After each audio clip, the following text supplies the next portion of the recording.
ფასადის იერსახის შეცვლა შემდეგ კი გაყიდვა გასხვისება. ახალი ობიექტების სია ეკონომიკის სამინისტრომ საჯაროდ საერთაშორისო ფორუმზე პირველად რამდენიმე დღის წინ წარადგინა.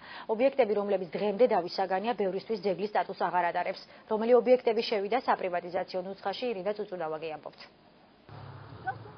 მემედ აბაშიძისა და კონსტანტინე გამსახურდიეს ქუჩების კვეთაში მდებარე შენობა ათეულობით წელს ითვლის. ეროვნული ბანკის ყოფილი შენობა პოპულარული მხოლოდ მისი ღირებულების გამო არ არის. კულტურული მემკვიდრეობის ძეგლი საზოგადოების, ხელოვანებისა და პოლიტიკოსების დავისაგანი ბოლოდროინდელი იერსახის გამო გახდა. წინა ხელისუფლებამ შენობას ფასადი შეუცვალა, მოქმედმა კი მისი გასხვისება გადაწყვიტა. ეს არის კულტურული მემკვიდრეობის ძეგლები, შესაბამისად მოხდება კულტურული მემკვიდრეობის სააგენტოსთან შეთანხმება, მათი რეკომენდაციების მიხედვით, რომ ჩვენ ეს თქვათ ძეგლებს ზიანი არ მივაყენოთ, ამ მართულებით ეს აუცილებლად გაიწერება აუქციონის პირობებში და შესაბამისად ამის მიხედვით მოხდება მის გასხვისება. აჭარის ფინანსთა და ეკონომიკის სამინისტრო საპრივატიზაციო ობიექტთან ნუცხაში მემედ აბაშიძის ქუჩაზე მდებარე საგარეო საქმეთა სამინისტროს წარმომადგენლობის ყოფილი შენობაც აღმოჩნდა. ორსართულიანი ნაგებობა დღეს ასე გამოიყურება. საგარეო უწყების ადმინისტრაციულმა ნაგებობამ ფუნქცია აჭარაში ვარდების რევოლუციის შემდეგ დაკარგა.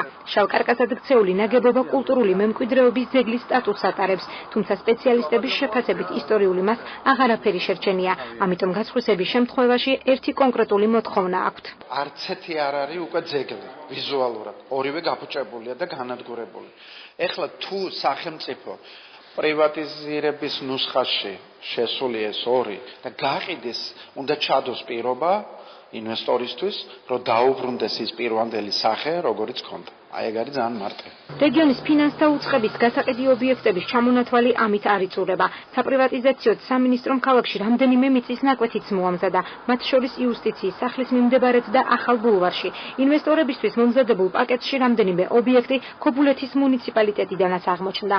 ძალიან ბევრი ასე ეგეთო ბიზნესმენები, ძალიან ბევრი ფირმა მოდის და უნდათ რაღაცა ინვესტიციების ჩადება და მე რა თქმა უნდა მივესალმები, ძირითადად თქვენ კარგად იცით რომ ზღვის ზოლი უმეტესად გაყიდულია სამწუხაროდ, თორე უფრო მეტის გაკეთება შეიძლება ქობულეთში სასტუმროს იქ აშენება და სხვა ინვესტიციები იყო მაგალითად აკვაპარკის მშენებლობა უნდათ. გასხვისებული ობიექტების სია პირველად ეკონომიკის სამინისტრომ ინვესტორთა საერთაშორისო ფორუმზე წარადგინა.